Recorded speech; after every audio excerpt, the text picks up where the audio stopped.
The consequence is that on camera, we correct your behavior. Yeah.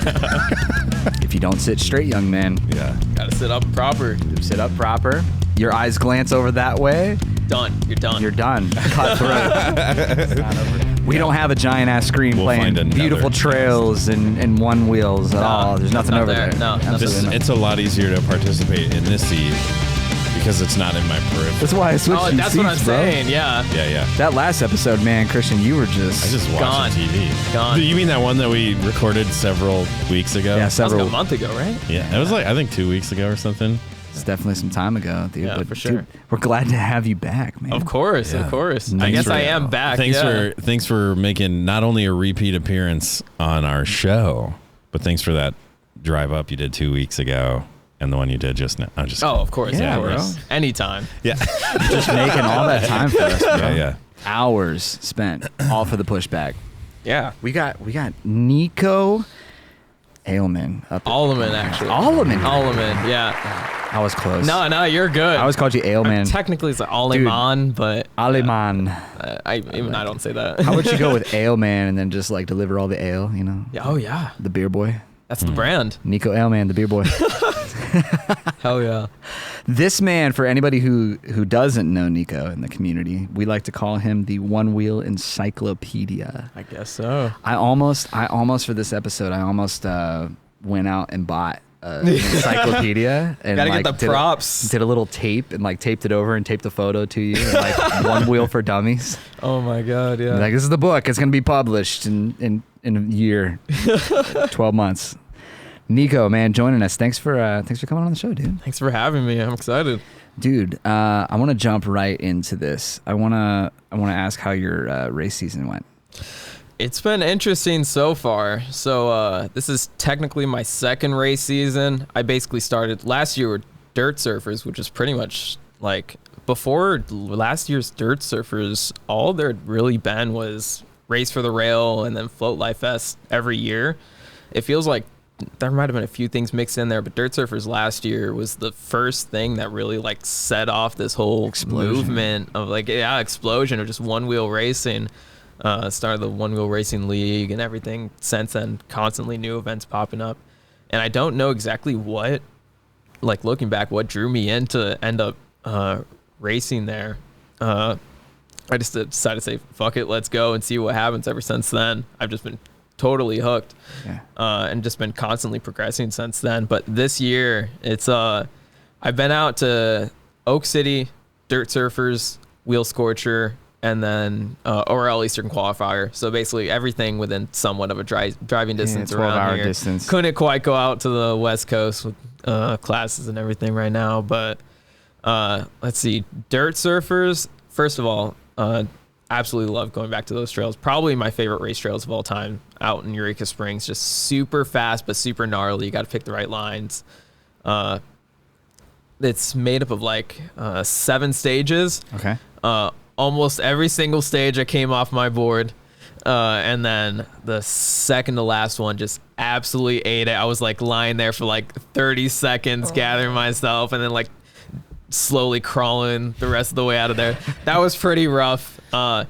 Even with all that though, like the segments that were reused, I basically got the same times or a little bit better than the times I got last year, but that was my first ever race. Yeah. And I didn't come off my board back then. Okay. So seeing that What progression. are you riding? Pretty cool. Like let's call last year's race and this year. Are you riding XR still, or did you go GT or? I'm so I pre-ordered the GT like right away. And then this is what happened. I pre-ordered the GT like the moment it came out. I think I was actually one of the first like if you looked at people's tracking numbers, like first like 50 GTs, something like that. Ordered it, quickly realized I did not at the time have the cash for it. So the next day I had to call and be like, hey, can you cancel this so I can reorder with Klarna? Oh. So I ended up doing that, and just ordering the next day pushed me out like a month in orders. So I got my GT like pretty late. Was that still like rough batches though?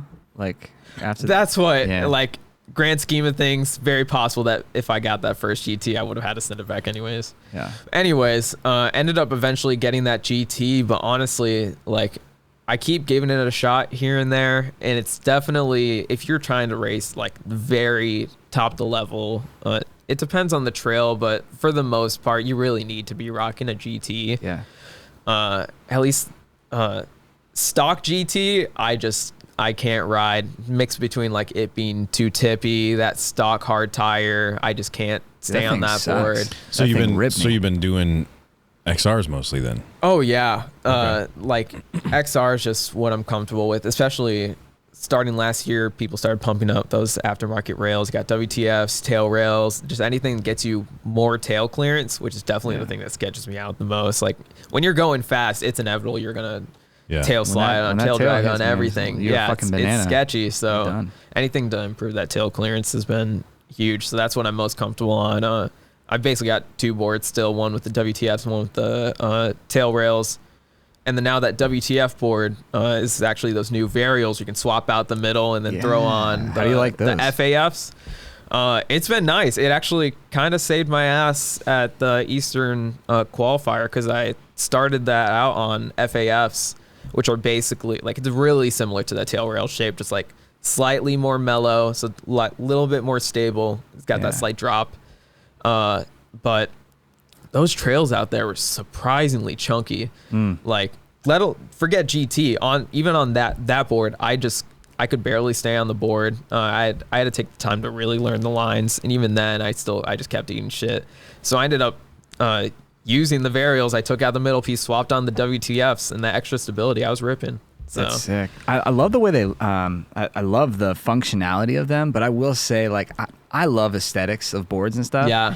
And the original WT, like, just the sharp edge, the clean edges versus the kind of. I'm kind of the same way. Yeah, the soft little feeling. rounded. Yeah. The nice thing is with it being really condensed into that center, you can run flight fenders on the ends just sick. fine. Okay. The old WTS, you had to like shave them down so they match the angles. So that was kind of annoying. You couldn't swap them between boards. Right. I understand functionality's purpose. Just again, aesthetics guy. Like if I look at those WTF rails, they look sexy. But like I never jumped into the rails. Like, or I haven't yet.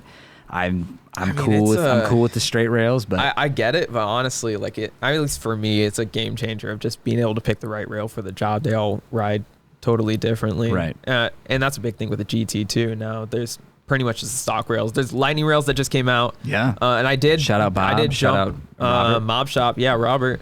But I did jump on those. We'll see how they do. It's got a little less nose clearance and I think about the same tail clearance, if not. So actually I haven't really ridden it yet. I just got it put together. So that's out in my car. I'm gonna give it more of a shot. Sick. I was gonna say, because Travis he'd put it out and freaking looks like the Batmobile. I mean, dude, I rode that thing yesterday or 2 days ago. It's wild, man. Here's the thing. Like I only rode around a little bit in a parking lot, and then I've tested out Robert's prototypes at some of the events. But like, it makes it ride like an XR. It straight up feels so much more like an XR. But I will say that it feels like the nose is really low. It's there. To be fair, so a lot of trails, and not everyone does this just because of that nose clearance. But I'm a little used to it. All the time, whenever I can, I'll run WTFs in mission. So that nose is really low. Yeah, but if you can get up to speed, like it's gonna push. At least on XR, pushback will bring it up just a bit. GT might be a bit more of an issue because that pushback doesn't kick in until 20. It felt like riding a hot rod or something. Like, it was cool, but I was like, Jesus, it's so low. How are you gonna ride this on the trails? Exactly. Like, it's so low. I think racing, it might be a bit more viable because almost all the racing we do is on downhill trails. That's what those dudes do, though. You know what I mean? Like, those dudes are. I feel like Robert is a speed guy. Oh yeah, you're a speed guy, right? I mean, I try. Yeah. I much try more into that, like freestyle, right? Yeah, like you opt for speed. And what's here for everyone like listening who doesn't know Nico? Like, how tall are you? 5'2". I mean, I haven't measured in a while, but 5'2", what's the weight? Haven't measured in a while. It's always changing. I don't think I've grown in a while. Yeah, 5'2", 105. Like I'm a tiny dude, bro. You're I can 100 pounds. And okay, that's the big thing too. Like I'm still riding XRs mostly. I'm just not comfortable on the GT. But like XR, I don't feel that held back. I definitely ride it on the limit where like when I'm racing hard, like I'm nose dipping in certain places. I mean, I've got the Badger Sense hooked up, so I'm constantly in that like yellow red. Yeah. When I'm trying to be, but I mean, at the speeds I'm going, it's like I'm already eating shit all the time on the XR. Sometimes on some of those trails, if I'm riding the GT, like I'm gonna take myself out. Just cause even my GT, I've got GTR set up. I got an XR Enduro on there, which it helps immensely, but it's still like it. I just can't stay connected to that board, man. Yeah. Something about it. So, dude, let's back this up a little bit. How, like, you know so much shit about one wheels, right? Yeah. Like everybody, He's like the guy. you get just call fucking. this I guy, can't imagine how much your shit gets tagged because I'm like, fuck, I don't know. Constantly, there'll be Facebook posts that I don't even see. Someone will be asking a question and someone will literally just tag me saying answer this because they know I'll have the answer. So how does Nico, like, how'd you get into one wheel enough? Like, what made it like spark off that like you were just gonna like start diving so deep? Yeah, so let's see. It all started like just getting into college. I moved out. I lived up by like Toledo, Perrysburg, Ohio, but ended up coming down to University of Cincinnati for college. And that first fall that I came onto campus, it was fall 2018. That was right when those rental scooters started popping up everywhere, right? Like Bird started becoming a thing, Lime started becoming a thing. They just dumped them all over campus. And my classes were all the way at the top of this hill and my dorm was all the way at the bottom. And I absolutely hated walking there all the time. So I ended up starting to use those rental scooters because why the hell not? Yeah, right. Well, why the hell not was that money adds up very fast because it's like it's not that much of a distance, but every time you activate that, it's like $1 just to start it. Oh my god! So if you're doing multiple short rides, that adds up so fast. So eventually, I was like, I just need to get something for myself that I can just keep in my dorm, your beer whatever. money, bro. Yeah, right. I ended up getting an electric skateboard. It was called like a Riptide. It was just a little, and they eventually went bankrupt or something like that. But just a little like electric. Not boosted? No. It was like they were trying to be competitor boosted, kind of doing their own thing. The Boosted Mini is a really fun board, but it doesn't really have too much of a kicktail or anything like that. This was very much like a cruiser board. Gotcha. A really high kicktail. You could even ollie it if you wanted to. Damn. Yeah, I ended up picking that up, and I didn't even grow up with any board sports experience or anything. I think at some point there was this like Mountain Dew Baja Blast like app. Yeah. That when they started like putting those in stores and stuff, they came out with an app that you could earn points in the game and use those points to redeem prices. Yeah. I ended up winning like Baja Blast longboard. Oh shit! I was like, dude, maybe so 10 years old, 11 years old. Yeah, my uncle, he worked in the factory, so he would get all those fuckers would be buying pop, right? Yeah. And so he would stack those codes, and I remember one time he surprised me with this Baja Blast popsicle like skateboard, like a pro skateboard, and I was like, I got a pro skateboard, like. Yeah, but I lived in this like flat ass neighborhood. No, not even any hills or anything. I would just like kick push that thing around. That's the extent of my board sports experience up till then. So I got this electric skateboard, had no idea how to ride the thing, and like. Did it still have like a hand controller? Yeah, it's like a thumb throttle, and outside of just like being able to ride the board, there's that connection of like having like if you don't lean forward when you accelerate like you would on a like one wheel, it's super natural because that's literally how you accelerate. Yeah. With an e-skate, if you don't do that, the board's just gonna shoot out from under you. So that whole like it's the learning curve of like becoming in tune with that like acceleration deceleration. I literally spent like a month in a like I just keep escaping to this like recluse parking garage where no one can watch me, like constantly bailing, just like slowly learning how to ride. Eventually picked it up enough to start riding around campus. And then I found another dude with electric skateboard downtown that, I'd see videos online of like you got Chicago e-skate doing these massive like 50 plus person group rides, just bombing down the city. I'm like, I don't know if we're going to do anything that big, but like, we just need to get group rides going, find more people around. So, me and local guys, Dylan McClory in Cincinnati, we ended up starting like an e-skate Cincinnati group. We do group rides, find more and more people, and the bigger group you get, like people will spot you going downtown and be like, "Oh, I have a board. How can I join in?" Yeah. People that I've one wheels, EUC, started finding more and more people. That started blowing up. And yeah, eventually someone on one of those rides brought a one wheel. It's the first time we had like ever seen it. We were like, what the hell is this thing? So we pulled over and everyone was just like test riding it. Like I got videos somewhere on my phone of a ton of people that like ride one wheels all the time. Do you remember whose board it was? Who brought it? His name was Adam something. He's like totally off the grid now. I have no idea where he went. Like ghost of one wheel. Like he's gone. But yeah, Adam, if you're out there and you're listening to the Pushback because you wanted to get back on your crazy. one wheel. It was like a one wheel plus, totally VNR'd up, batteries in his backpack. The dude would do like 250-mile rides in 24 hours. It was insane because it was like the record at the time. But what? Yeah. Adam, where are you? You couldn't have just stopped riding. I don't think he did. I think that's where he's at. He's just gone riding. Yeah, riding on Run Forest Run. Yeah, he's trying to find somewhere. He got on a else freight boat and is just making laps until he gets over to England. He's living the life. Yeah. Damn. But Shout out Adam. Ever since that, kind of got that idea hooked on my head, and there was a period of time like the shortboard's fun and all, but like shortboard, tiny wheelbase, pretty small wheels. It can get sketchy at times. So I was like, okay, especially around Cincinnati, some areas there, you're just gonna eat shit. Yeah. So I was like, I'm either gonna get a one wheel or I'm gonna get like some kind of AT e-skate. And I pondered that for like months. There's some Reddit thread out there that was asking that even, just trying to figure out what to get. And I don't know what exactly made me pull the trigger on a one wheel. I just ended up doing it. Got a one wheel in mid 2019. It's the 4209 days. And I just got totally hooked. Like there was a solid like half a year where I'd switch between riding the one wheel e-skate just constantly. Like the e-skate would be more the speed machine, and then the one wheel would be more screwing around, low speed. You could do little drops and stuff like that, go off-road a bit more. Yeah. And then eventually on my e-skate, I just ate shit going like 30 miles per hour. And I was like, maybe I don't need the speed thing too much. Ended up ditching the e-skate, went full-time one wheel, and then started, we had a little, like there's e-skate Cincinnati, and then we started doing a little group on campus. And if you watch The Float Effect, you guys did a whole episode with that crew.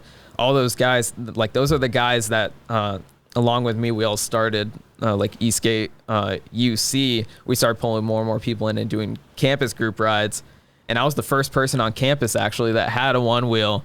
So on our group rides, they just keep stealing the board from me, screwing around with it until eventually Boosted went under. And like everyone had boosted boards. There was like 15 boosted boards on a ride and like 2 one wheels or something like that. Eventually Boosted boards went under. And everyone that had a boosted board just slowly started converting over to one wheel. Yeah. It's more and more of those guys, and some of the sendier guys that are just way more natural on a board started getting one wheels. And Henry, Josh, and so I'd start having people that are like way more skilled than me doing some gnarly shit on a one wheel. I just constantly follow them, and if you're constantly following dudes like that, like you're going to get better no matter what. So more and more I had to do higher speeds, bigger drops, start trail riding, and slowly that evolved into just the whole racing scene. And after I attended that first race, and you get to actually chase down like legit pros. That was Dirt Surfers. Okay. That I did a bunch of rides with Mad Max. Max Achino. Just chasing them down the trails and like really seeing what these boards are capable of. And it feels like every year people are pushing these boards to more and more limits. So it's been kind of wild watching myself transition from this background of absolutely nothing, even outside of board sports, just nothing like adrenaline, no risk in my life. One time on those rental scooters, I'd like hit some bump and ate shit. And in my mind, it's like this like super traumatic thing. Like I never experienced a bail like that in my life, and now I'm just eating shit constantly on trails and walking it off like it's normal. nothing. Dude, I love this idea that you switched off from e-skate because you didn't feel like you needed the speed, and now I think I watched you go like what 27 miles an hour. Yeah. It's like I love that part of the story. Like I didn't know that about you. I went like, from not needing speed to being need for speed. Yeah. I mean, I haven't eaten shit again going those speeds, so if it happens again, we'll see what happens. happens. Yeah. But so like riding again, like going for the race and all that stuff. Like what? Like people call you the we're gonna talk about this. People call you the one wheel encyclopedia, right? Like, which does not have a good ring to it, but it is an important function. It's an important function, but like, dude, is it just like the obsession, like searching for the answers or asking the right people or just constantly reading Reddits and shit? Like what? So there's layers to it. One part of it is just me going on Facebook way more often than I probably should. Yeah. You know, if I'm just chilling around, probably should be doing something important. I'm just chilling, like going through the groups and stuff. And especially, I guess it's kind of like the culture of those Facebook groups has totally shifted over the last like 3 years, however long I've been riding. But a constant has always been, you know, someone will ask some kind of question or say something that's just like wrong. And people in comments a lot of times will, like, there'll just be tons of comments with like misinformation, you know, and a lot of times it's not like intentional. You a one wheel fact checker? Something like that. It's just like a lot of times it's stuff that like if you're getting these facts wrong, like you could seriously hurt yourself if you eat shit. Like early on, a lot of it was just people not fully understanding exactly like the physics of a one wheel, how it works, what causes a nosedive, stuff like that. And as people start commenting things that are just like not quite right, the people that ask that question will go and spread that once someone else asks it, and like it's like a game of telephone. It just morphs more and more. So anything like that, I always just I like chiming in and just providing input, because I've always viewed things from a lot more less of like a feeling things out. I'm much more like analytical, logical point of view, understanding like the physics of exactly what's going on with the board, so you can understand how to take advantage of that and how to ride that. So I like to think I have a pretty good way of like explaining things that, like, if you really think about it, oh yeah, that makes sense, that clicks. You don't have to actually like experience it and ride it to fully understand that. Right. And speaking of Nico's Facebook problem, he's no longer on Facebook. If you want to tune in to Nico's stuff, you have to join the Pushback Army Discord. Exclusive, it's VIP. The only way. Yeah. You can't talk to Nico. I got a new subscription model, only Nico. You know. Yeah. It's really, really nice. It's top quality primo content. You get all the goodies. Get all the exclusives. Pushback Discord is where it starts. That's our new channel, only Nico. Of course, it's all there. But no, I love it because you're in our Pushback Discord. So like, it's so nice to be able, like, I'll see either me or some people like just randomly reach out, tag you. Like, you can literally tag me anytime, and something about it. I just like explaining things that like I have a good idea of, and like providing that insight for people. You've been like an invaluable resource to so many people, at least in ours. Like, I don't know, call Nico. Yeah, right. Anytime. Once we get the advanced answers, it's like, and it's always like, oh, and like recently it's been like, well, Nico has like finals, so maybe just tag him, but don't call him. You know, like, it's like, but it's like not you being like, I can't help. It's like other people who know your schedule. People are so connected to you that they're like, oh no, Nico's at the end of his semester. I mean, like all the time, I just get DMs from people I've literally never even like people that know me, but I don't know them. Yeah. They'll DM just like, hey, you'll know this. Here's a question. And maybe I'm a bit more generous than I should be, but yeah, I'll just take the time, write up like essays sometimes, just to start rambling. It's been really helpful. Yeah. You're good at diagnosing problems too. And then like also Nico's like the guy who's like, well, let me just put you in touch with somebody else. Like, yeah. I mean, I know when I'm out of my role. You're like a good switchboard too. There's you know so much technical stuff that like, I like to think I'm a technical guy, but like I'm a computer science student. I'm really good with like software kind of stuff. Gotcha. But I am not an electrical engineer by any means. I don't know shit about batteries, you know. Yeah. Almost everything technical, mechanical that I know is literally from what I've learned, you know, riding one wheels, working on one wheels from other people. Do you do your own board repairs? Or it depends. I'm trying to do a bit more like, if it's something lately, a lot of times I just don't have the time for like a in-depth repair. I don't really break my boards too much anyways, but like recently I had a controller that broke. I just shipped it out to Josh because I literally don't have time. Yeah. But for the most part, like if it's like a wire harness thing or, you know, headlight cable, bro, headlight cable, I just turn the lights off at those point. Taylor needs his fixed. He'll hire you. Like, turn the lights off. You're welcome. I feel like for me, I'm just a hype man. I'm like, one wheeling fucking awesome. Everybody has to do it. Let's do it. And then it's like something's going wrong. I'm like, I don't know. Call Nico. Like it's like that's my like first line of defense. I don't know. Oh, it's crazy. You can literally like go in like the One Wheel Owners group, find a post from me. If you like click someone's profile in a group, you can see all the posts they made in that group. Yeah. Scroll all the way down, and like I'm asking at the beginning, I'm asking the same questions everyone else is asking now. Right. Like I just eventually found out the answers and just like spreading that info. Kept the knowledge and recycled it. Exactly. Dude, so now Nico's going fast as fuck, boy. Dude, so you got a Vesk board. I do. Are you allowed to race those, by the way? As of now, so like good. For they're not winning quite yet. Yeah. For qualifiers and stuff, like until race for the like actual prize money race, big prize money, 15,000. Exactly. Like even once you get there, it's what stock GT at. That's what I was worried about. So like even the Future Motion held events in the time trials where that's what everyone does. You don't have to qualify or anything to get into those. You just run it. You can still run your own board. It can be XR, it can be GT, and they technically haven't said anything about like not allowing Vesk.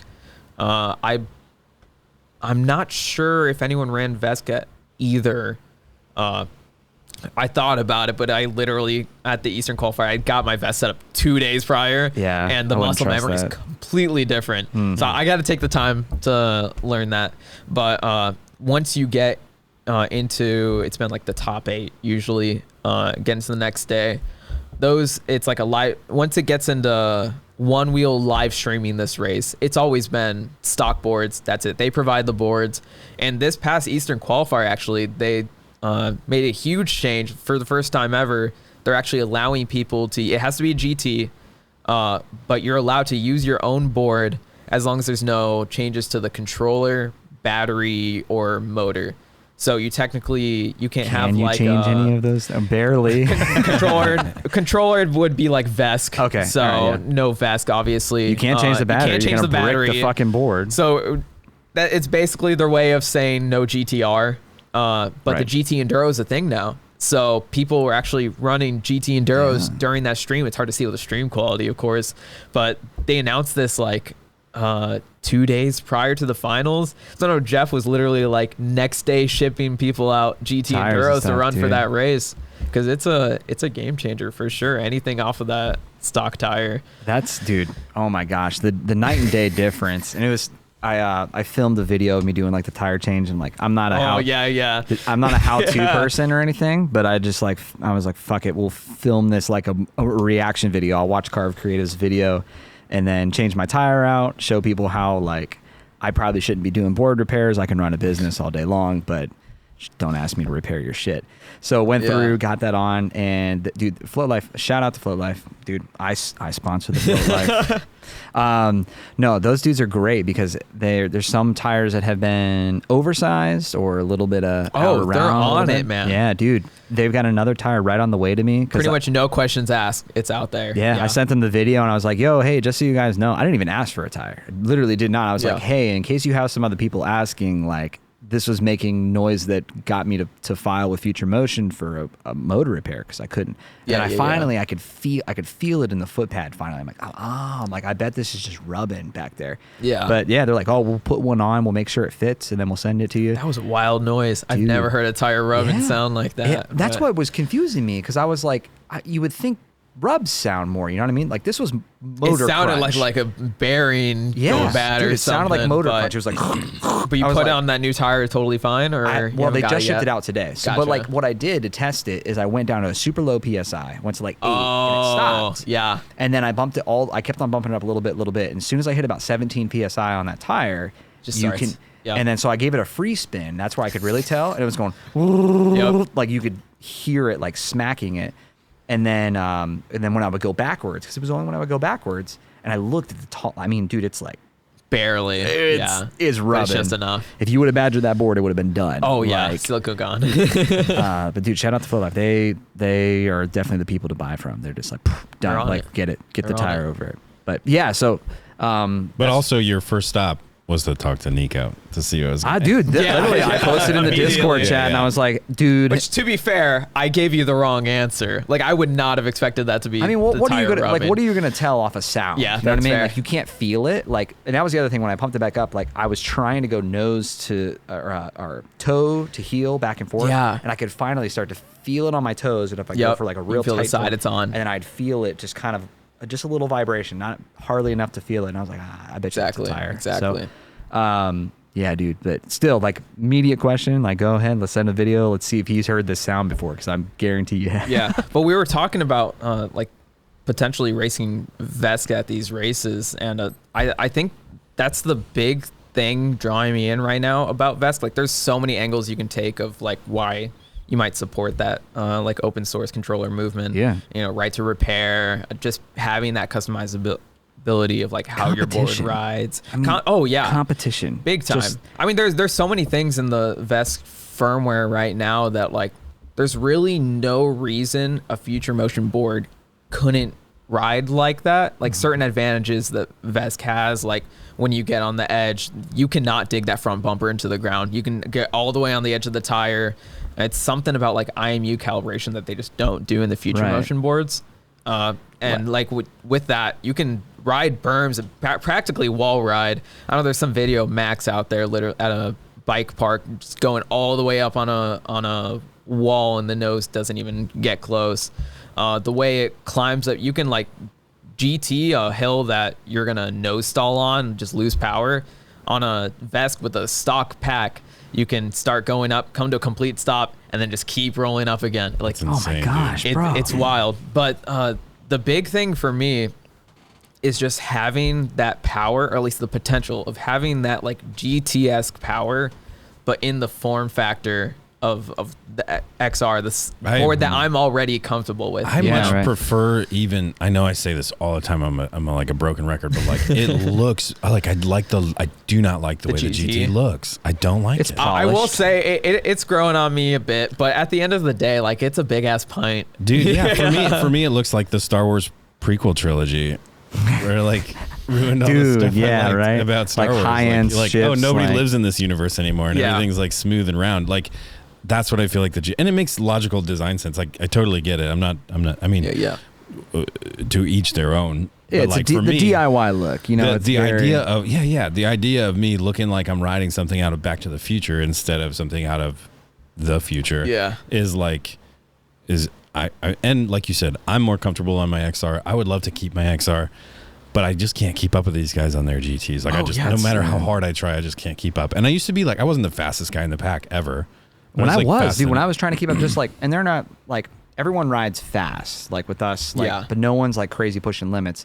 When they all had their GTs or whatever, Travis had his GT and we were all riding, like I had Badger sense, and dude, I'm like, you're pushing, like pushing that yellow, just to try and keep range up with his standard. And I was dude, like, I'll say so at Dirt Surfers, there was the main like race where everyone's like time trial, 6 segments, whatever, and then they had a combined, like they called it the GT excursion race. It was very GT oriented, 7 miles long of trails, lots of uphill.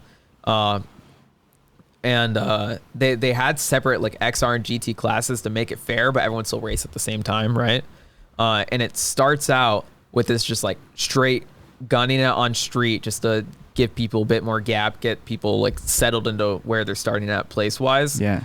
And I raced it on XR because I still wasn't comfortable on GT, and I'm still not. But I had Badger sense and everything. I only weigh 105, so I can really push that thing pretty much as you could possibly push an XR. And I was topped out like, it was slightly uphill. I was topped out like 25 miles per hour. And then you see Kyle Clausing on a GT just fly by me, probably like 28 going uphill. Like, dude, you can't push an XR more than that. So even with how light I am, it helps with like, I think at the bottom end, out of my XR, I can probably get about the same torque as like a heavier guy on a GT could get. Yeah. But once the XR tops out, it's done. You can't go faster than that, you know? So you really need a GT or a Vesk for that. Dude, I think the thing about the GT that always gets me, and when we're riding it like Travis's trails or whatever, the trails around here there are some pretty steep uphill stuff that my XR just you know, like I get you XR. It's a momentum board. Yeah. You absolutely need to be the GT booking it when you go like into it's an uphill. like just grabbing, like it just riding up the same hill on a GT feels like it's just like it wants to go to the top of that hill and it doesn't care how fat I am. Yeah. But like I want that experience on my XR, so I need a Vesk. I feel like I need a yeah. I just Vesk all the way. Yeah. Vesk is great for the movement, man. The competition is. Yeah, if the sport's going to progress, there has to be competition. Yeah. There's nothing in history where 100%. There was just a monopoly that made a sport grow. Exactly. You know? And I guarantee you Future Motion has their eyes on it. Like, they're waiting till Vest starts placing just a little higher. And then they'll finally admit that they have competition. And exactly. And that you can no longer race them in their race. Yeah. Exactly. Yeah. You actually have to have a warranted board to race in our races for now. Yeah. I love that the GT races actually void the warranty. Like, so like when you the steep inclines. Yeah. So to compete on behalf of Future Motion at a Future Motion event, you have to void your warranty. No on-site repairs. Sorry, only new board buys. Yeah, and even if it rained at one of these races, you know they're not going to call it off. You know, like you're riding through that rain and all of their marketing. There's such a fine line because like. Their marketing's phenomenal, but almost a lot of the ads I see, I'm like, this is all warranting, voiding. Yeah. And why is that board wet? What's going on? Why is it raining in this advertisement? Yeah. Dude, so like all of the warranty stuff, like going and trying to figure out like while you're in the race, like something goes wrong, like. Did you see any like boards go bad at like Easter? Oh my God. So, I mean, constantly people, especially like the people at the top level that are just absolutely sending it, their boards are just popping left and right. But I know at the very least at the one that pops up in my mind at Wheel Scorcher, I think it was Finn Holcomb, his GT, I mean that the way to get up the trail, you literally have to ride all the way up to the top of the mountain to ride down it, you know? Right. And it's super steep. I can't think of how much elevation it is, but hella high. Yeah. And it's blazing hot out there, like 90, 100 degrees, super humid. And these GTs were just overheating all over the place. And just trying to get up the hill so that you can race down. I mean, last year Wheel Scorcher, the XRs were overheating all over the place. You never see XRs overheat, right? Yeah. So the GTs were just like absolutely fucked from the start. But he was riding up it, and I think there's something with the newest firmware update, not like the big one, but there's a more recent one that like they didn't really say what they changed. They just pushed it out. Yeah, I remember it. And don't quote me on this. Not Nico knowledge right now because I have no idea. I'm pretty sure like the limit where it errors out for like motor overheating, I think they raised it so that people don't hit it as often. Yeah, it's just like because before it was like 180, 185, something like that. The overheating the Canon R5 in camera world, the Canon R5 or R6 would overheat all that, and they keep on releasing these firmware updates that it's like extending it. So it makes it seem seem like it's overheating less, but it's overheating. You're just riding more while it's overheating, which is not great for the motor. Right. And I'm pretty sure, I don't remember the exact details. I just remember something about like the magnets in the hub were literally like coming off or demagnetizing, something like that. And I at least know this case happened in person, but I've heard like other cases of the same kind of deal where if you're riding your board overheating, just keep pushing it. It is not great for the motor. Right. So he's had like 3 GTs go out at this point, something like that. Now, I think he might have even had to race an XR at the Eastern. At Eastern, he really didn't want to. Now at Eastern, there are some sort of official Future Motion guys there, right? How many? I don't know how many there are. For the most part, it's their marketing crew. Right. The marketing crew, are they in? You don't have to answer this question. Yeah. Are they in complete denial, or like when you meet them in person, talk like do they get and understand that there are some pretty sticky issues? Out of everyone at Future Motion that I'm aware of, I'm pretty sure the marketing guys are the guys that get it the most. Yeah. The more you look into how Future Motion is as a company, they're extremely like fragmented.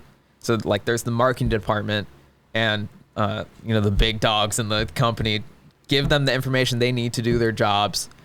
But outside of that, they're very like separated. The marketing guys don't really have say in what's going on outside of that. But yet they have to catch all this shit from all of exactly. They got to deal with the PR. But like if you look at like the Glassdoor pages of like FM employees, it's always like talking about how everything's super high clearance. You have to go through everything is hurdle after hurdle to get the information you need. It's wild. And I get like trying to protect your IP, but at a certain point, to an extent. Jesus. So at the end of the day, a lot of the issues that people have with future motion, I think a lot of it just comes from the top. I don't know necessarily Kyle Dorkson, but just a lot of the guys that make those decisions. When Kyle's video came out, man. That's like, that was something. Good try, bud. You maybe should have cleared that with the marketing department. Yeah.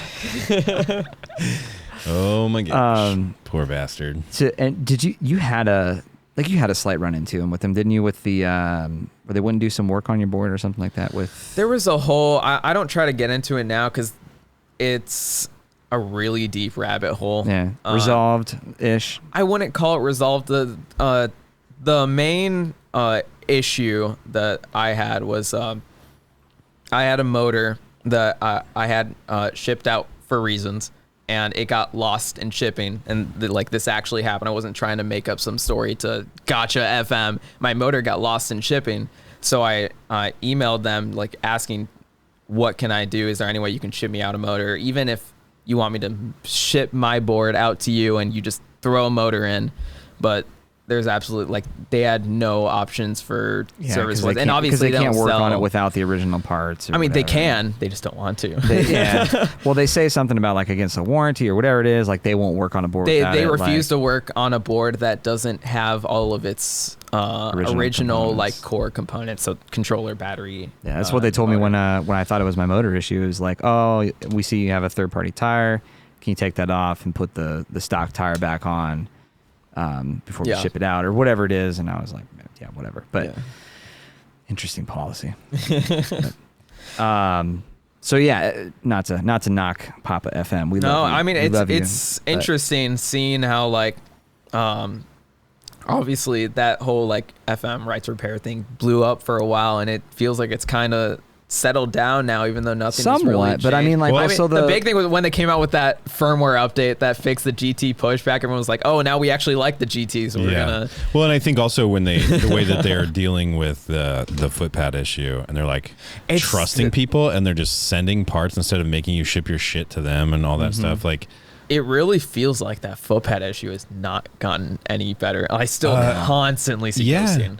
Yeah, but their approach, which is I don't even need you to prove it to me. I just need to send you a footpad. That is so much better and cheaper for them than all of the things that have been causing problems. So I think they're earning back a little bit of goodwill. Oh, I see what you mean. Is what I mean with the right. I mean, it's still right to repair stuff is like obviously still a big issue. Because of their improvement in customer support, people are complaining less. But I still don't think people like. Well, the battery brick in the fucking board. That's not cool. Like, that's not okay. They're definitely taking baby steps in a better direction for sure. It's just a matter of, are they going to keep going that, even slowly, are they going to keep going that direction, or eventually be like, okay, we have the approval back now. Will the JW lawsuit come back into play in Texas or wherever? I forgot about that. That could I guess does that come back in? Louis Rossman's got attention. I mean, you look at the follower account of him versus even the official Onewheel page. That's there's a significant difference. So I know he's all about right to repair, but like any companies that don't want you to repair your shit, like just change your mind. Fuck off. Like, we need to repair our stuff.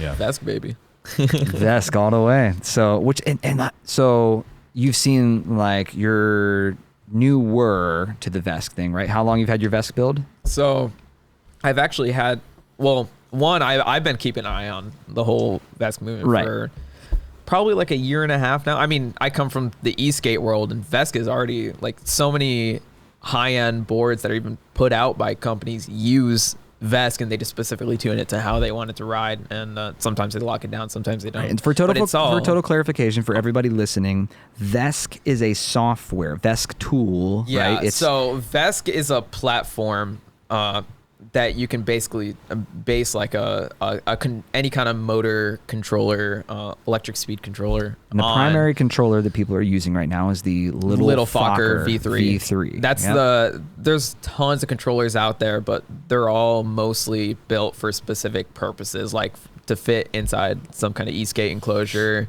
I don't think you could technically build a Vesca UC. I don't think people are really doing that because that market's already, there's competition in the market. Right. So the companies make good enough wheels already.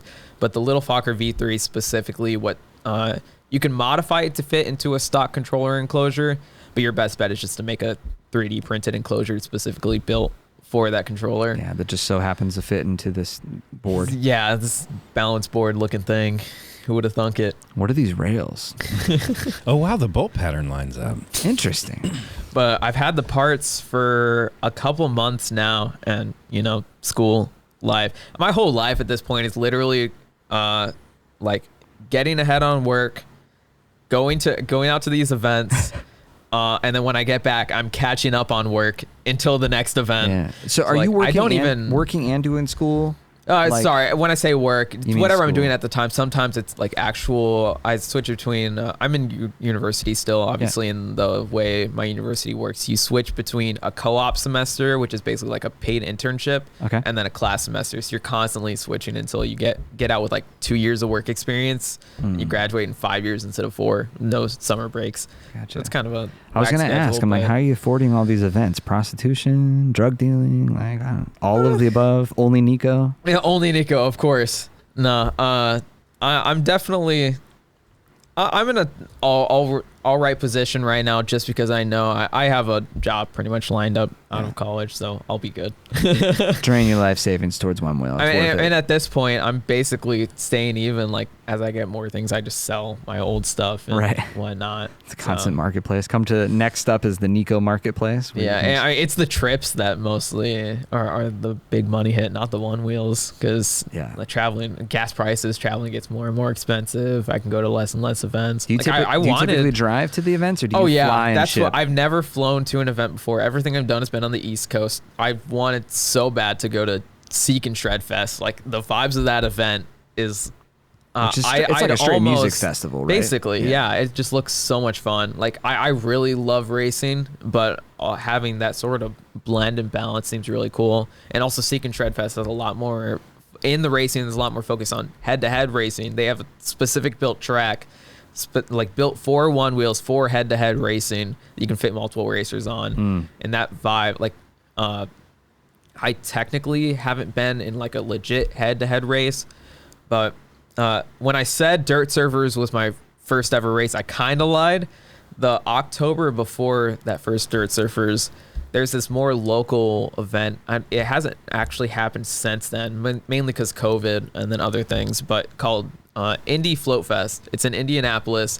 Super casual, low key, just like locals putting on a get together with like short races, fun times. And it's like someone's personal like dirt track. I don't know what it's specifically built for, but it's got jumps, tabletops, all that you could just rip a Onewheel on. And that was head-to-head races. I didn't do amazing in it, but there's this one guy. It's like constant heats that you keep moving on as long as you get in like the top 3 or something like that, or just you're not last.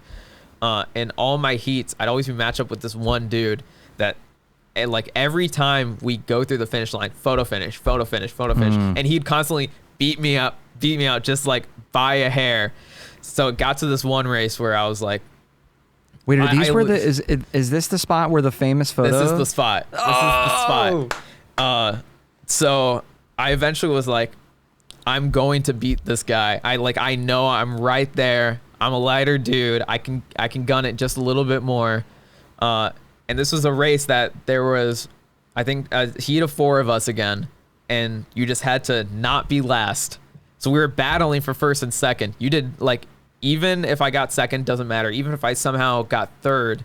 Oh, no, I'm sorry. It was top 2 go on. So as long as I stayed in that top 2, I'd be fine. but I really wanted to beat this guy. Yeah. So same deal, coming up to finish line, about to be a photo finish. I get on the gas just a little more, and he was on my left, and he was starting to like drift to the right a little bit, almost like not intentionally, but like getting me a bit off the track. Yeah.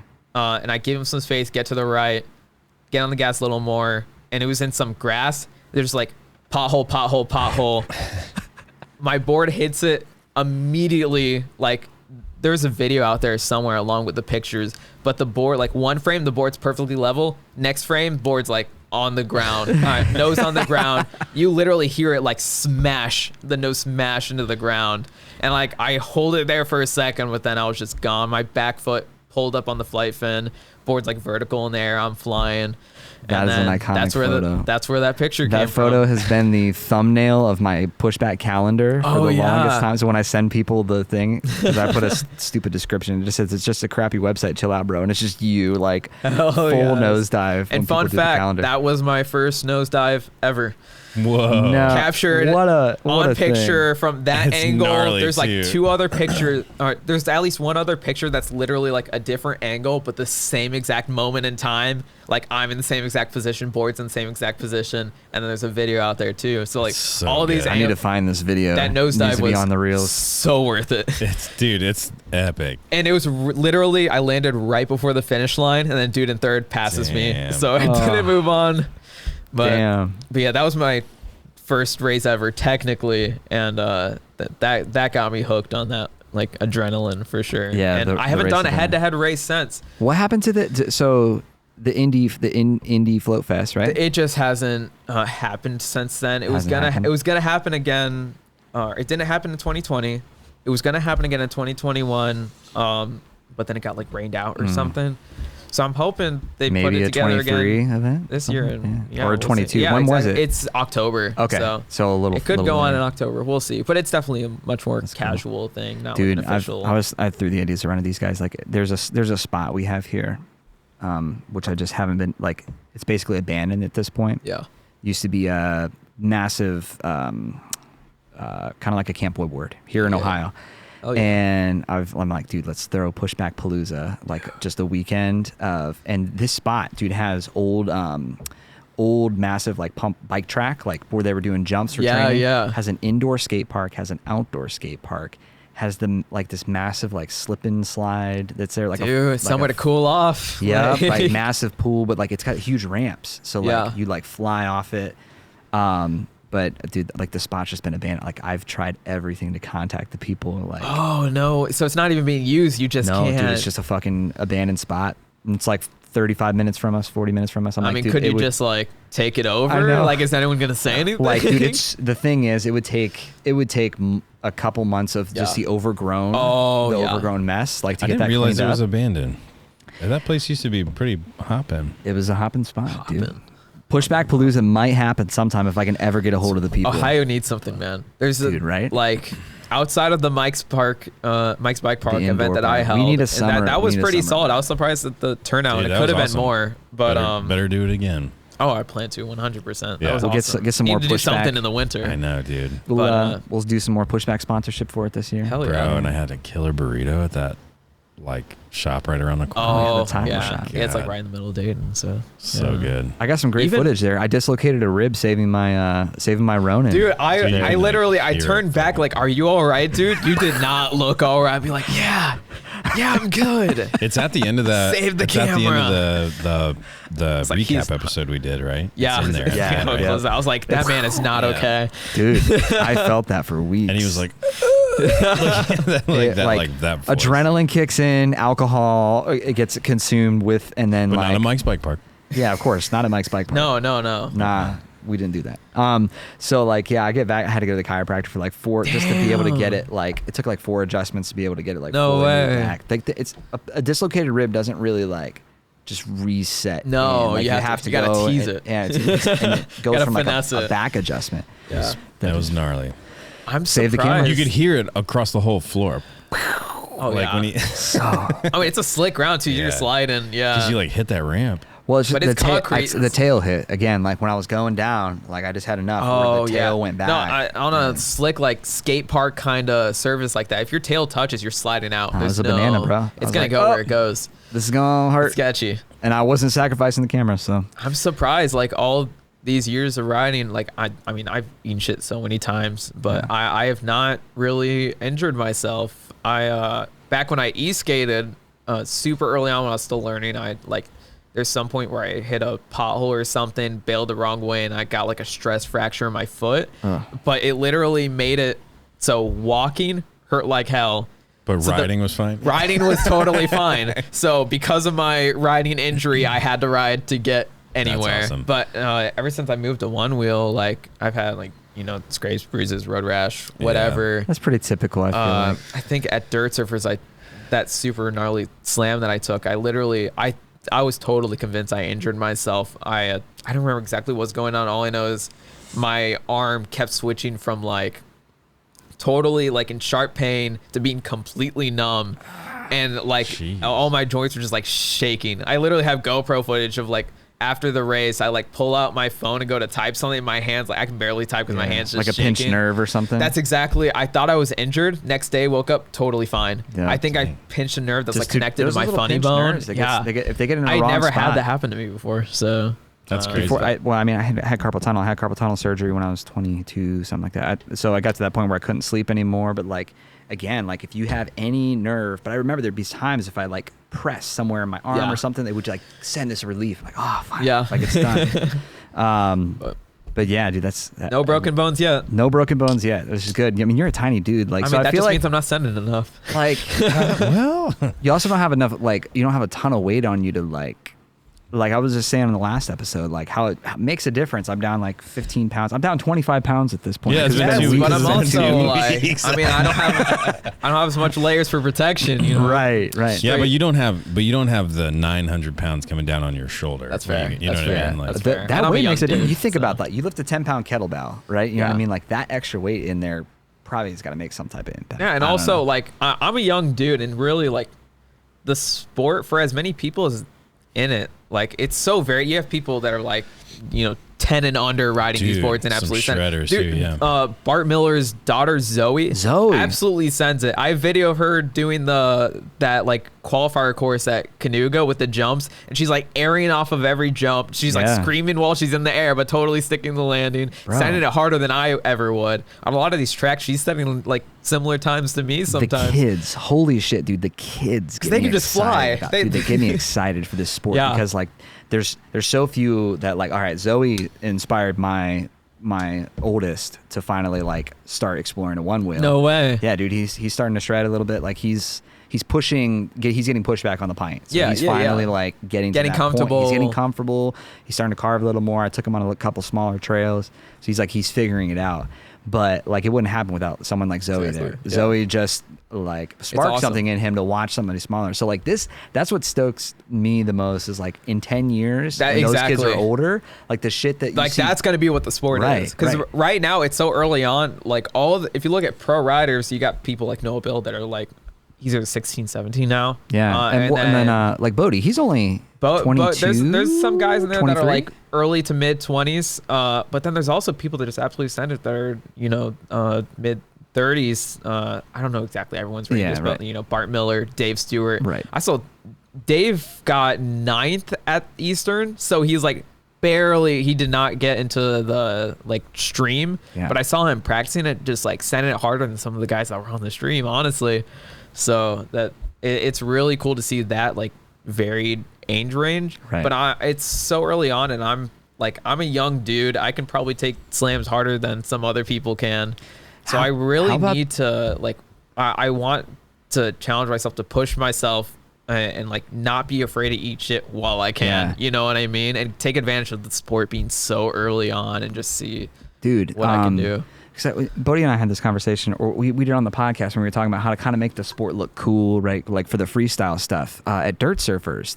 Was it Dirt Surfers the first year they did the trick, the totally drop? New. It was they called it the Tech Line Challenge. Tech Line, yeah. At 3 locations, there was like one big drop into a gnarly. I mean, big drop into a gnarly downhill that also had like a beeline. You could take some technical downhill route.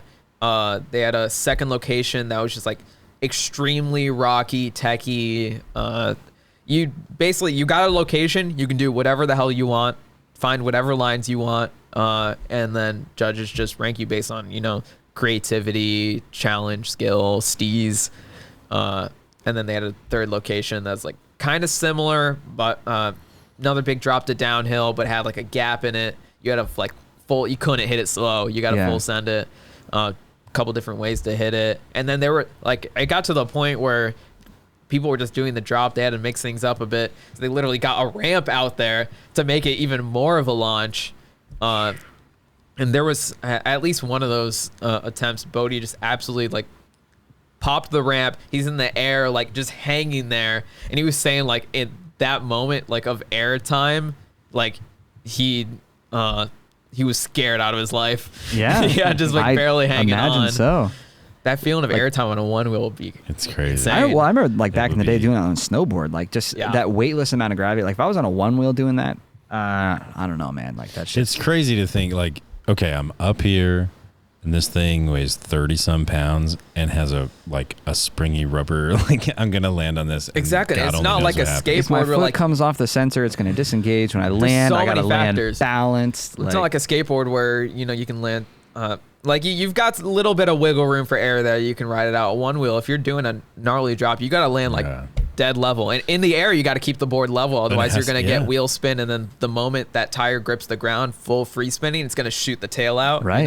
There's so much nuance. And with a skateboard, there's so much about your knees and your hip. When you land, because it's hard and it smacks, and then you do the work. You do the thing. But on this, it's this is going to hit the ground and then try to come back up. Yeah. And you're still falling. That just seems crazy. It's sketchy. But that tech line challenge, that was the first of its kind for sure. And that's really that needs to be the future where one wheel freestyle shit. There will always be a place for, freestyle trick competitions that are in a more street park environment. I think it's cool. Rails, it's just, again, it's hard to whatnot. It's hard to make it publicly bigger to to the average eye, it doesn't look cool. It doesn't. You have to know what trying those things on a one wheel is to appreciate the skill for it. I've seen for people who are spectator-esque, right? Mm-hmm. They've seen a one wheel or they've seen a skateboard, and you see somebody go do 360 fakie crook down.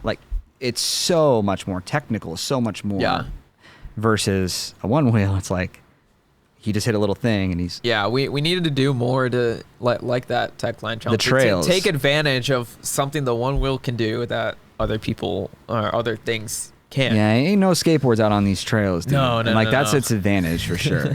Yeah, and I like that we're still in a place where dragging your tail and riding away still counts as a land. You know what I mean?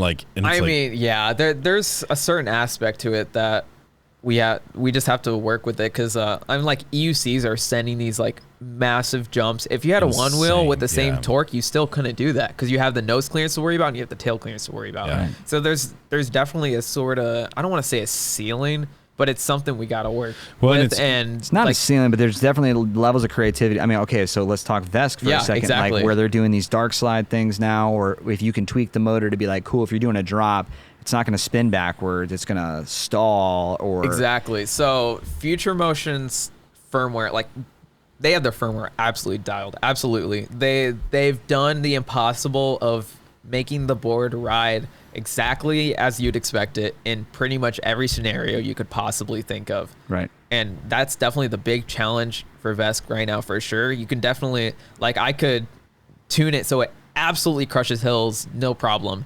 But then if you're going on a gnarly trail or doing street stuff, or you need a bit more of that board angle control, or you need to send down a steep downhill, it might not be as great in that situation. You know what I mean? Right. But the advantage of being able to tune things like this, and you can create profiles that might not be the best in every situation, but it's great for specifically what you're trying to do at that time. So in the future, I can see us developing firmware that is actually capable of sending these gnarly jumps that like gets the nose out of the way so you can torque right off the lip, and then it's able to deal with that landing to get that tail out of the way. You know what I mean? Yeah, just have Sam go do it. We could see it in the future. So, dude. Speaking of Sam, dude, he's what did he place for qualifiers? You know? I think it was fourth, either third or fourth. I don't know exactly what happened with the like that third place race between him and Kyle Hansen, but like he took down Austin Silva. Who do you got your money on? And it's between. Whenever I think of like who is the best one-wheel rider, period, I always switch between Austin Silva and Kyle Hansen. Yeah. Because Austin Silva, he's the most consistent guy out there, I think. As long as he doesn't come off the board, which he very rarely does, he's basically gonna be the fastest. Bro. He absolutely, he comes from a motocross background. He's totally comfortable with like, you're going way faster in motocross than you are on a one wheel, right. And you still need to be able to find lines. So finding lines on a one wheel is like nothing for him. He's already used to just instantly seeing where to go and committing to that line. So he can just be super relaxed and way more focused on actually staying on the board, right. Giving the board all it's got power wise. So like he's just a force to be reckoned with. And now he's on the road with Mercedes. They're literally just driving around the U.S. wherever. They just stopped through a few months ago to Flotucky trails, and we got to show them around there. They did all that, hitting all the underground circuits, Utah, Denver, wherever else, just all over the place, hitting trails like every single day. So like you can't really get better than that. If one of the best riders in the world is doing literally all he can do to even get even better, like that's scary. Yeah. So that's gonna be hard to fight with. But then you got someone like Kyle Hansen that he's just like as close to a natural, I feel like, as you could get. I don't know what board sports experience he came from. He definitely skated before one wheel, but ever since he's been riding, as far as I know, like he basically just rides all the time, like street, trail, and he has like such a, I don't want to say like it's less of a like a logistical approach of like knowing exactly how the board's going to behave in certain situations. It's more of like it feels like it's more like by feel, just knowing exactly how to tame the board. So it's like an extension of your body. Yeah, the board's basically an extension of that body more than his legs are. And you got people like Floaty and Ori who just have this send, like just you see it in everything that they do. There's just like the call of the void, baby. Yeah, like, call of the void. It's like so obvious too, like that you're just like 5 seconds and you're like, oh, he's got it. He's gonna do something stupid, you know, like But I love. You sense it, the energy. You see it. Like, and they're just like, whoa, like. I've never ridden with Floaty, obviously, but like I ride with Ori all the time. And just watching that dude, like. Oh, there's a thing. He's gonna get rowdy. Like he's gonna. It's that time. It's that time again. Yeah. Or he's getting rowdy. This is gonna be fun. Like, now I have to get rowdy. You know, like I wasn't planning on getting rowdy, but it's rowdy time. Yeah. We're filming some stuff for the GT, and there's like, I don't know, probably a 4.5 foot drop or something like that out of one of his bays into gravel. Yeah. I'm like, it would be really cool to have you send out there. He's like, I'll do that. I'm like, wait, like you sure? Like, he's like, I'll bonk out of it, and sort of. On the gravel. I'm like, man, done. Okay. And like as the sport grows more and more, there's so many people coming out of the woodworks that like of course there's gonna be people that have been with the sport from the start that just are great from having that experience. Yeah. But there's also people that as the sport grows more and more, you'll get people that are basically, I don't want to say like one wheel prodigies, but kind of like you just pick it up and suddenly you're riding with the pros, just crushing it. And like we talk about like in the world, right? I'm in my mid 30s and I'm not a digital native, right? Like, so I have to learn a lot of stuff that people like my children who are digital natives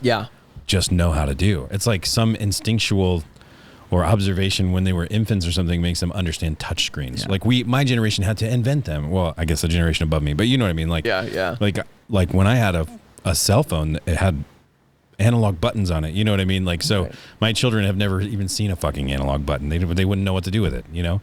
It's like the one wheel will be like that for people though, I think. 100%. Like it will be, you will be a native one wheeler. The next 5 years I get to watch my 6-year-old like become, like get into his tweens and teens and be on a one wheel through all of that. I'm like, oh my gosh. Like if I think back to like my progression now is skateboarding, like what I can do on a snowboard or skateboard, like just comes natural versus somebody who just picks it up in their 20s still doesn't have that like knack to it. So yeah, but it is weird too, like riding with people who like I've got like 1,100 miles on my board, which is like a big number, but it's not a lot compared to like probably you've got like a bazillion, right? Like, I've got one board with like almost 5K miles. See, 2 more boards with 1K each. Yeah, and so I have more experience than some people, but not a shitload. You know what I mean? Yeah. But like when we were riding in North Carolina on one of those like group rides at Oak City, I was riding next to Bodie, and then he just like we were like having a chat, and then he just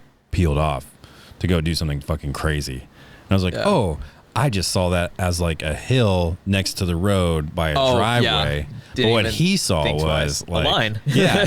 And he's like, I'm going to go hit this. I'm like, oh, okay. It's just, I mean, it works that way with skateboarding, right? When you're always looking at the world in a different way. Yeah. Oh, yeah. And that's coming from e-skate.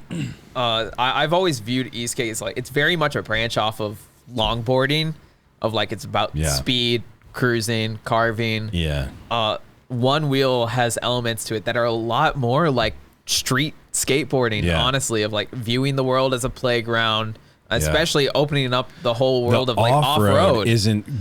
My brain isn't trained to look at off-road yet. You know what I mean? I've like forced myself. I mean, University of Cincinnati's campus is absolutely prime for like getting into that mindset of like the more you ride, like it's a fairly small but dense campus. So if you ride it enough times, you start getting bored of like the lines you're already doing. You're going like, okay, let's take a step back. Yeah. Let's see how can I like go through here in a way I haven't. Yeah, if you got somebody like Silver, you got to drop over there. You got a bonk right here, a little off-road shortcut there. So then you get somebody like Silver who's been in motocross. Like I mean, those dudes again, see like the world in that completely tight lines, like going across. I can see why he's doing so good at races. Oh yeah, dude. Yeah, and to be able to think that far ahead on the fly while managing your body. The way he I try to like whenever I go to these races, I try to go as fast as I can. But a big part, I really have to take the time to like walk the trail, find the lines. Even this last race, I literally took a bunch of notes on my phone of like, okay, I need to think about this when I get to here, this when I get to here. Just to like dial in the rally car driver and the guy in the passenger seat. Pretty much. What I do, I have the GoPro on my chin bar, right? Yeah. And I'll do a practice run, and I'll literally be saying out loud in the practice run, okay, I need to remember this, I need to remember this. And then when it gets too dark to ride, I'll just go back home, get on my laptop, throw that SD card in, and literally watch it back and take notes and just like run it in my head. And honestly, that really helps. It's pretty smart. But like someone like Austin Silva that just has that absolutely dialed, like the way he sight runs trails is insane, because he's coming out to all these underground circuits and he's literally like doing one sight run and then one like pushing it harder run, not like absolutely hard where you're gonna eat shit and then not be able to do the rest of the circuit, obviously, but like in just 2 runs, usually in just a sight run, he gets fast enough to get right up there. Man, that's wild, man. It's crazy.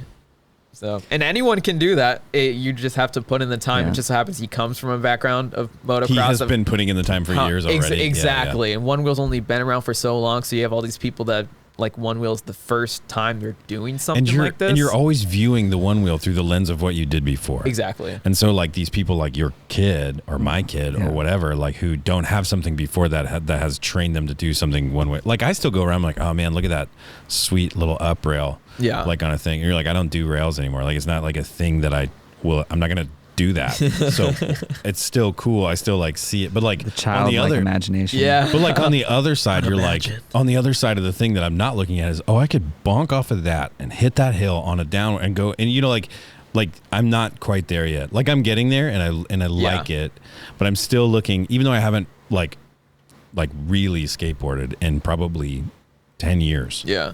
Like I still look at the world that way because I spent. I'm the same exact way. I didn't grow up with. Yeah. To be fair, I did grow up playing Skate 3. I don't know if that counts. I mean, dude, yeah, kind of. Yeah. How else are you gonna learn the trick names? Exactly. With like that's Jason, all the knowledge comes from. Jason Lee was like coach whatever, and like he was. Yeah. Coach Frank. Dude, Jason Lee's my hero. Coach Frank. Coach Frank. My hero among all other heroes. Jason the legend. Lee. Yeah, man. That's Earl right there. Yeah. I'll never forget like the Tony Hawk's Underground 2, like when they took like the whole Jackass play, and like at the very beginning you get kidnapped in the van and comes across. Dude, I missed that one. Good times. That was like in the Jackass era when it was all when it was a big deal. Yeah. And not everybody was like a drug-addled fucking... Bam like didn't... those poor guys. Bam didn't lose ones, it. Ryan was still alive. The ones that made it out of that, good for you guys. Like 100%. They're still doing some it, really they just cool did Jackass stories. 4.5. Yeah. They just did the Shark Week with Jackass. I'm not going to do Is that Shark Week? They did a Jackass Shark Week thing or something way. like that. I don't know. Those dudes are nuts. But. Well, dude, how can shameless plug here? Dude, Yeah, Nico, shameless plugs. How do we get people- hold of you? Main thing is Instagram right now. It's tech.nico1, like technique, TECH, tech.nico1. Yeah. And then honestly, at this point, my Instagram has kind of just become mostly teaser clips for everything I'm throwing on my YouTube channel at this point. What's your YouTube channel? Just search Nico Aleman, maybe Nico Aleman Onewheel. It'll come up. At this point, I'm documenting just all my travels to these Your events. adventures? That right, sounds just fun. like all my, I've got like race runs in there. I'm like edits, just like following people, following pros. Yeah. I've got one big edit of just like riding trip I did out to Arkansas with a bunch of people, just no event. We're just riding the trails out there because those trails are absolutely fucking amazing. Yeah. Awesome. All right, everybody, go check out the YouTube. Go check it out. Or if you want the exclusive Only Nico channel, Only Nico. that's Yeah. Pushback Discord. Like $4.99 a month, something like that. Yeah, but you have to buy special. Discord's you have free. To, Only Nico. That's the premium. you have to go like to a money changer and get a special coin for it though. The Nico coin. Yeah. Very Is that like exclusive. Bitcoin? Oh, yeah. Is there a mine that I can start? Get going. Just keep a free spinning Vesk going to like power it. Hell yeah. One Dude. Nico coin Just generated. going 50 miles per hour free spin. Yeah.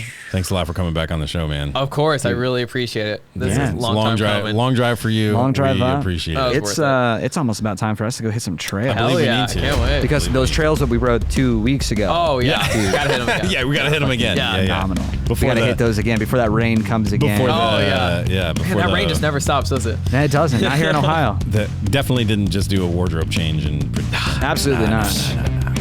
You could probably see you in the background of the other one, just like sitting. What? What are you talking about? From 2 weeks ago. No. That wasn't me. What are you talking There's about? somebody else in this. That was Nick. shirt. Yeah. Oh, right. yeah. Right. Yeah. All right, man. Thanks. Dude, thanks for coming on. Thanks for chilling with us. Thanks for talking Appreciate races. it. Can't wait for the next one. We'll definitely have you back around for some. Well, let's see. We're in season 2, so we'll go like a Mike's Bike Park thing. We'll do maybe we're a gonna special do that cast one. again. Hell yeah. That's Hell yeah, bro. Let's get it. Hell yeah.